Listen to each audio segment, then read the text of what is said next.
Hello student, कैसे हैं आप सब। एक बार पुनः आप सभी का आपके अपने चैनल सी कोचिंग क्लासेस पर स्वागत है। और आज का केवल छोटा सा टॉपिक है, संट किसे कहते हैं, संट का उपयोग, संट के क्या कुछ लाभ भी हैं और इससे होने वाली हानि, मतलब इन चीज़ों के बारे में चर्चा करेंगे। तो वीडियो को अंत तक देखिए, छोटा सा है यार, अच्छा लगे तो लाइक जरूर कर देना।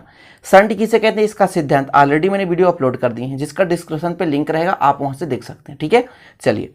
तो संट एक प्रकार से क्या है, एक प्रकार से अल्प प्रतिरोध का चालक तार है। अल्प प्रतिरोध, संट क्या है, एक अल्प प्रतिरोध का चालक तार है, जिसको हम धारामापी की कुंडली के साथ समांतर क्रम में जोड़ते हैं। क्या करते हैं, धारामापी कुंडली के साथ समांतर क्रम में जोड़ते हैं। डायग्राम के माध्यम से समझें तो अच्छा रहेगा। ये डायग्राम था, ये जो पेज है मैं वहां पर समझाया था जब इसका गणितीय सिद्धांत बताया था, लेकिन यहाँ पे डायग्राम था इसलिए मैं यहाँ पर इसको लेकर रखा हूँ। देखिए, ये आपके पास एक प्रकार से परिपथ है जिसमें से I धारा प्रवाहित कर रहे हैं, लेकिन इसी धारामापी कुंडली के साथ समांतर क्रम में एक अन्य चालक तार जोड़ दिए, जिसे हम संट कहते हैं। इससे क्या होता है, परिपथ सुरक्षित हो जाता है, कुंडली सुरक्षित हो जाता है, मतलब नष्ट होने से बच जाता है। क्योंकि जब ज्यादा मात्रा में धारा प्रवाहित होगा तो कोई भी परिपथ मतलब नष्ट हो सकता है, इसलिए उसको समांतर क्रम में एक अन्य चालक तार जोड़ दिया जाता है, जिससे क्या हो जाता है, धारा बढ़ जाता है, जिससे परिपथ नष्ट होने से बच जाता है। सिंपल है। तो किसी भी परिपथ को नष्ट होने से बचाने के लिए, मतलब क्षरित होने से बचाने के लिए समांतर क्रम में एक अल्प प्रतिरोध का चालक तार जोड़ दिया जाता है, जिसे क्या कहते हैं, संट कहते हैं। क्या कहते हैं मेरे भाइयों, संट। ठीक है, संट की परिभाषा देख सकते हैं, यहां पे भी लिखा हुआ है। संट अल्प प्रतिरोध का एक तार होता है, अल्प प्रतिरोध का, जिसे धारामापी की कुंडली की है ना सुरक्षा के लिए उसे समांतर क्रम में जोड़ा जाता है। कंप्लीट। तो ये परिभाषा तो आप लोगों को समझ में आ ही गया होगा। उपयोग देखिए, धारामापी की प्रबल धारा से सुरक्षा के लिए, मतलब हम संट को क्यों प्रयोग करते हैं, क्योंकि धारामापी को सुरक्षित करने के लिए, ताकि ज्यादा मात्रा में धारा प्रवाहित ना हो सके। कुछ न कुछ मात्रा जो है संट में से होकर जाने लगता है, जिससे पूर्णतः जो धारा है धारामापी में नहीं जाता, इससे सुरक्षित हो जाता है।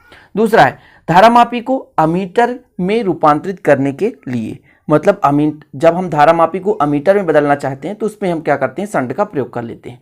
अमीटर के परास को बढ़ाने के लिए, परास मतलब सीमा, परास मतलब सीमा, समझ रहे हैं, परास मतलब एक प्रकार से क्षेत्र है, तो अमीटर का मतलब एक प्रकार से क्षमता बढ़ाने के लिए हम संट का प्रयोग करते हैं। ठीक है, तो नॉर्मल है, छोटे छोटे हैं, इन्हें आप लोग तैयार कर लेना। दो फिर भी बनने चाहिए आपसे, यदि क्वेश्चन आ जाता है संट किसे कहते हैं, संट का उपयोग, इससे लाभ और हानि समझाइए, तो आपको दो दो तैयार कर लेना है।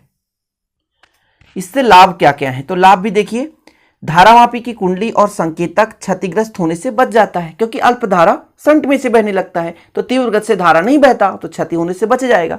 दूसरा है, धारामापी का प्रभावी प्रतिरोध बहुत कम हो जाता है, अतः उसे किसी परिपथ में जोड़ने पर उस परिपथ में बहने वाली धारा के मान में कोई उल्लेखनीय परिवर्तन नहीं होता। ठीक है ना, तो मतलब धारामापी का प्रभावी प्रतिरोध बहुत कम हो जाता है, क्योंकि कुछ ना कुछ क्या होता है, धारा संट में से बहने लगता है, जिससे हम किसी परिपथ के साथ जब उसे जोड़ते हैं तो उसमें बहने वाली धारा का उल्लेखनीय परिवर्तन नहीं होता, मतलब उसमें धारा के मान में परिवर्तन नहीं आता है। तो ये दो प्रकार से लाभ हैं। तीसरा आपको लाभ लिखना है तो लिख सकते हैं कि इससे क्या लाभ होता है कि अमीटर का परास बढ़ जाता है, जिससे उपयोग लिखे थे आप अमीटर के परास को बढ़ाने के लिए, तो इस पे आप तीसरा लाभ लिख सकते हैं कि अमीटर के परास को हम बढ़ा सकते हैं, मतलब अमीटर का परास बढ़ जाता है। ठीक है ना, तो तीसरा, इसकी सहायता से अमीटर के परास को बढ़ाया जा सकता है। ठीक, लिख लेंगे आप लोग ना, लाभ में तीसरा लाभ लिख लेना, अमीटर के परास को बढ़ाया जा सकता है, किसके उपयोग से, संट के उपयोग से। अब इससे एक छोटा सा हानि है, संट लगाने से धारामापी की सुग्राहिता कम हो जाती है। सुग्राहिता का मतलब क्या होता है, ध्यान दीजिएगा, कोई मतलब धारामापी या कोई परिपथ है जितना अच्छे से काम कर रहा है, यदि कोई उपकरण है जितने अच्छे से काम कर रहा है वो उतना ही अधिक सुग्राही कहलाता है। और यदि वो थोड़ा सा उसमें कुछ ना कुछ कमी आ गई, उसमें कुछ ना कुछ मान लो इफेक्ट आ गया जिस कारण से वो अच्छे से वर्क नहीं कर रहा है, तो सुग्राहिता कम कहलाता है। समझ रहे हैं ना, तो संट लगाने से इसमें जो वर्क करने की क्षमता हल्का कमी आ जाती है, मतलब कहीं ना कहीं ये थोड़ा सा उतना वर्क नहीं कर पाता जितना कि शुद्ध रूप से करता है। तो संट लगाने से इसकी सुग्राहिता में कमी आ जाती है, मतलब इसके स्मार्ट वर्क में कमी आ जाती है। कंप्लीट। तो यही मेन था आज का जो टॉपिक था, हानि, लाभ और उपयोग संट किसे कहते हैं। ठीक है, तो आशा करता हूँ छोटा सा वीडियो है, आप लोग इसे तैयार कर लेंगे, और प्लीज यार अच्छा लगे तो लाइक कर देना। इसी प्रकार के चैनल में नए वीडियो पाने के लिए प्लीज चैनल को सब्सक्राइब भी कर लेना और बेल आइकन भी प्रेस कर लेना, ताकि हर वीडियो का नोटिफिकेशन सबसे पहले आपको मिलता रहे। मिलते हैं स्टूडेंट अगले वीडियो में, तब तक के लिए जय हिंद, वंदे मातरम।